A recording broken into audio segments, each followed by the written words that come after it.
Hey, what's going on, gamers? Welcome back to Gamer Guide Channel. I am Rollin in Robocraft, and today I thought we'd look at a couple of bots that I put together that I've kind of been alluding to for a while.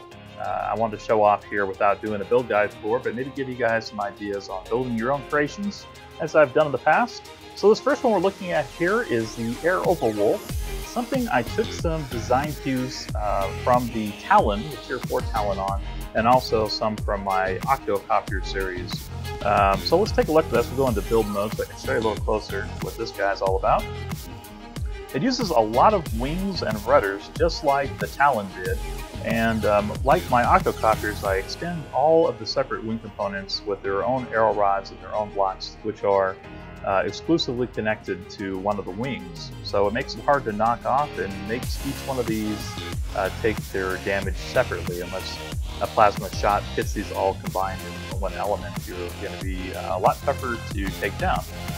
So that's the whole point here. Even on the side, even though this looks like it's connected here to the ship, these are designed in a way where it's just really damaging the channel individually amongst each of the wings. You can kind of see here we have the prisms that keep each of these separate.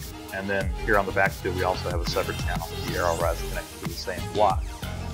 So pretty cool little design. I added lots of thrusters onto this thing, and I didn't use any electroplates because I wasn't really sure what was going to be happening with the electroplates in this next patch, but also just wanted to see if I could make something really tanky for an air unit. And this thing's worked out really good. I will admit I am not the best air pilot in this. Probably Rosefall has me beat on being an air pilot. I need a little more practice, essentially, to get really good at it. Maybe use more of the mountains terrain to my advantage. Why don't we take it out real quick and I'll show you a little bit about how it flies. Not into an actual battle game, but let's just go over here into the practice mode. The controls are a little funky on this computer. I'm actually on a different computer right now recording this. And it's interesting because on my computer that I use Rollin accounts, my main Rollin account on, the computer controls are set up like they used to be. And on this one, everything was switched around, so I'm not sure exactly how that happened. So as you can see, I have blown this thing around a little bit before. I had a high score of 53, just blowing up stuff and playing a little bit with the different flight dynamics. Right now we're at overclock level 1, so it's not super fast at overclock 1, and I do have, I think, an extra CPU open if I wanted to add a speedometer to this thing, which I might recommend. But it does get up to about 260 miles an hour, if I remember correctly. And it does have one reverse engine, just to help you slow down if you wanted to get down to a creep and fire some plasma shots at a slower pace. The wolf mask on the front, this is just kind of for decoration. Used to have that old Overwolf walker, that's how I got this, and I wanted to do something with it Tier 10, so I decided, well, instead of having the eagle head, we'll do something slightly different, and we'll make a giant tinky robot here with the wolf head instead. Let's take this thing all the way up to its max overclock level, all the way up to 13.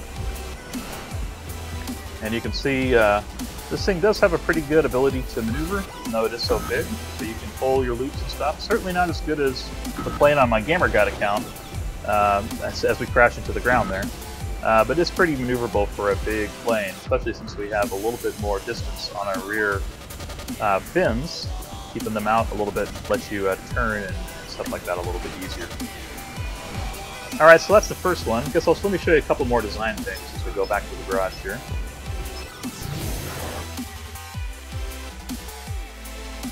So on this one, I put all the pilot seat and everything self-contained in the body. There is a couple layers on the floor, or one layer at least, with prism plating, and then the next one up is suspended on the side cabin by arrow rods and stuff like that. Let's take a look here. Might be able to pop in there real quick and show you some of the goodies. Well, actually, yeah, we have the area right here for the pilot seat, so it's not totally enclosed. We do have one block open, but will still be super hard to hit. So let's go inside here. You can see it's a hollow core, but this is all suspended above this basically prism plate or solid block bottom with the next layer being prism. So they're not combined, so you get hit from the bottom by a rail, you're not going to instantly die. And we have a cool little pilot seat made here out of blocks. Makes it look kind of slick. And then with that extra CPU, if we could find one, actually looks like we put a block somewhere to make up for it, but we just throw the And miles per hour speedometer or the altimeter somewhere here in the front. Let's pop that back out real quick, and we'll go look at our next vehicle. Actually, we're kind of stuck in here, so we'll switch from here. So the next one, I have a couple different R&D robots, but I wanted to show you the Octo-Airwing Mark 10. This is a Mark 8 plate, that's where the Octo comes from, airship. So let's pop in here to the build.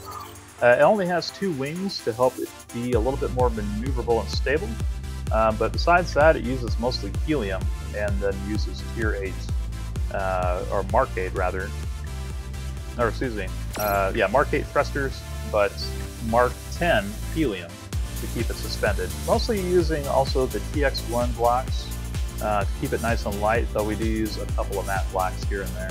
Gun mounts are of course all on the TX1 blocks. So it performs pretty well. I just played this one match basically, and it did pretty well, better than I kind of thought it would. I like the ability to stop completely and just hang over something and fire without having to use rotor blades, and this is actually a lot quicker than a helicopter as far as maneuverability and stuff. We'll take this one out here into a practice round too real quick, just to give you an idea for how it works.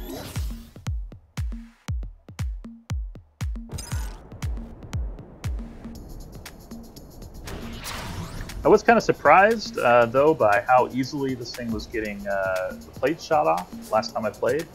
And I didn't think they had done a nerf or anything already on the electroplates, though tomorrow on the patch notes they did say that they were going to be tuning them down.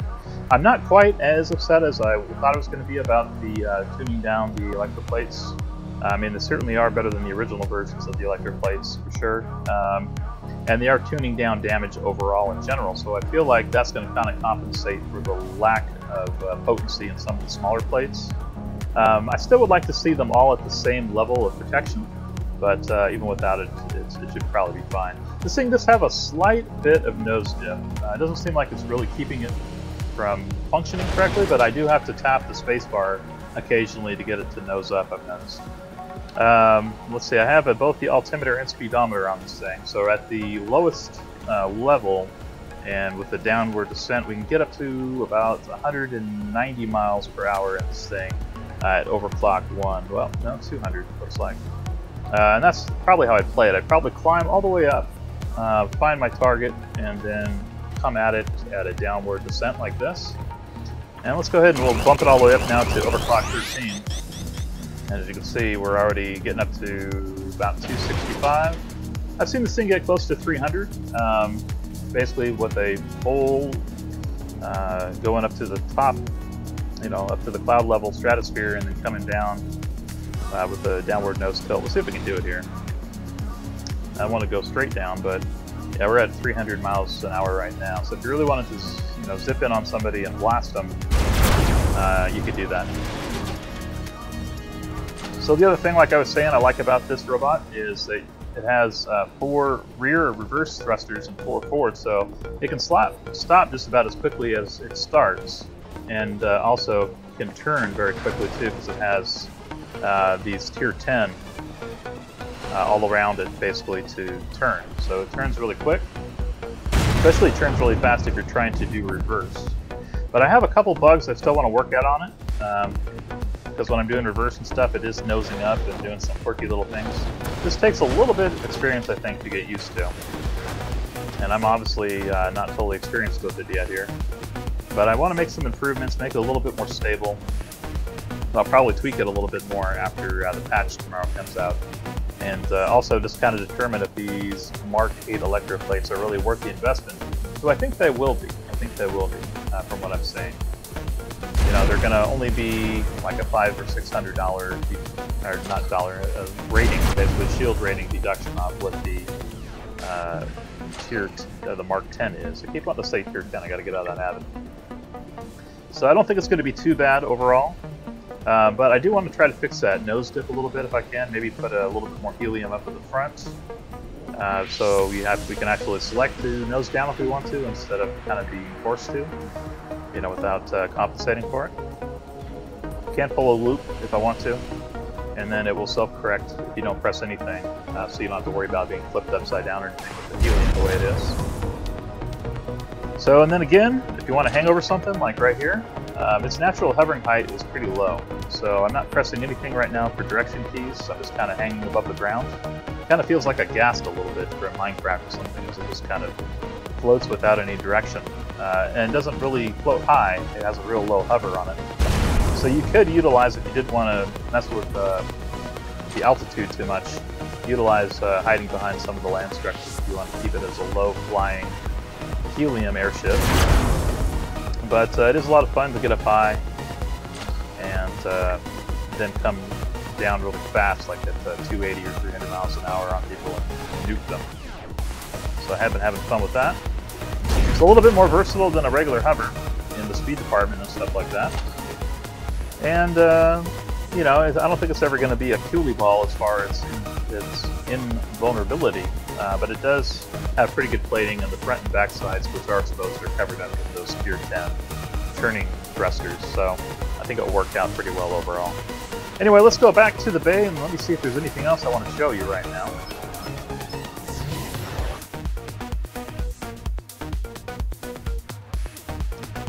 If not, we'll probably get into a match, and I might take out this or take out the Airoverwolf. So let's just see here. Argobots. I guess I could show off my Protonium Marine. This is kind of a follow-up to my other Mega SMG tank. So the Marauder, if you guys are familiar with that. I just separated the front and rear tracks onto their own suspension rods. Still using the same amount of guns. So you have 5 regular SMGs and 2 Mega SMGs. And then I use kind of a grid plating for damage channeling in the body. And to make it a little bit bigger is too, but to manage the damage better as well. So it's got a couple layers here. It's slightly suspended off the ground, and then you have your mounts. And the damage channeling, as far as where the connections are for the tracks, seems to be a little bit better on this than the Marauder. Though I do think the Marauder has a slightly tougher cabin area, so it's a little harder to knock out of the game completely. This one you can take a couple shots here at the rear cabin. And if you don't hit the guns and stuff, it leaves the pilot seat exposed a little bit sooner. But I do think it looks a little cooler. I did like the way it turned out. I just went with kind of a solid matte black look again, and it does perform very well overall. As you see here on the back, I suspended the rear not only with these blocks, but with their arrow rods too on the front and back to give it a little bit of kind of the same dynamic as prism plating does, connecting things to the body. So if you get the blocks knocked off, you don't lose your rear track immediately. And these will probably be a primary target too, at least the top side guns at first, and then probably the tracks after that. But this thing performs pretty well as pretty much any game I play, I do well in this bot. But I wanted to build a couple of jets, and so that's kind of what I've been out lately. I do have another jet I haven't shown you yet on my Gamer Guide accounts, but I'm probably not going to show you in this episode because I'd have to switch over to it. I'm on my Rollin account right now. So those are the 3, I guess, vehicles I wanted to highlight. We could actually take this one out into a battle too. I know it'd probably be better with it than one of my flyers. But something tells me that it'd be more interesting to see the Octo-Airwing in action than watch me play another ground unit. Now, actually, I'm going to do the Airoverwolf instead of the Octo airship because this thing isn't as much of a R&D design. It's kind of fleshed out a little bit better. So I think we'll probably get some better results, or at least hope for better results on this than I would probably get on the R&D airship. So I'll be right back with you guys as soon as the match starts. Alright, we've got into our next match. Let's see how we do with the plane here. Like I said, I'm not an expert pilot, so I expect a lot of being held in the face by the enemies. But we'll see if we can't pull out something here. Now, probably the way to start would be to go ahead and help with our closest tower, which I think, let's see, everybody's going to go for the one down here on the bottom canyon. So we'll go ahead and follow them. Oh, it looks like the game might have frozen. So I guess we're going to have to pause it here. And we'll try playing a game some other time. Right now my internet's going to be a little bit slow because everybody's just getting off work and I have one of those shared connections. So I get the freezing bug a lot, and this is kind of what happens. Everybody just stands still and you are basically disconnected from the game. So you got to force quit, and of course by doing that then you got to wait 2 minutes. So I hope they fix the server soon because it's not much fun trying to play at peak hours, especially when you live in the US, and I imagine that their servers are over, in the European regions of the world, or in the United Kingdom at least. So anyway, yeah, I'm going to go ahead and wrap it up here, guys, but thank you very much for checking out some of my different designs. Hopefully some of them have been an inspiration for you. You can build your own. And we'll try this again here in the future at, when Robocraft is more playable. And do check out my Mark 8 SMG that I put out earlier today if you're looking for a good cruiser and something fun to play, to tier up, or just to play with friends who are playing about 3 million robo-ranking robots. It's a great little robot, easy to build too, and won't be super duper expensive like some of my Mark 10 stuff. But anyway, this thing does fly well, it is great, and if you're a good pilot, you might try putting something like this together yourself with the multiple wings. Again, kind of based off the talent. Alright guys, well that's it for this episode, and I'll see you guys here again soon on Gamer Guide channel. Later!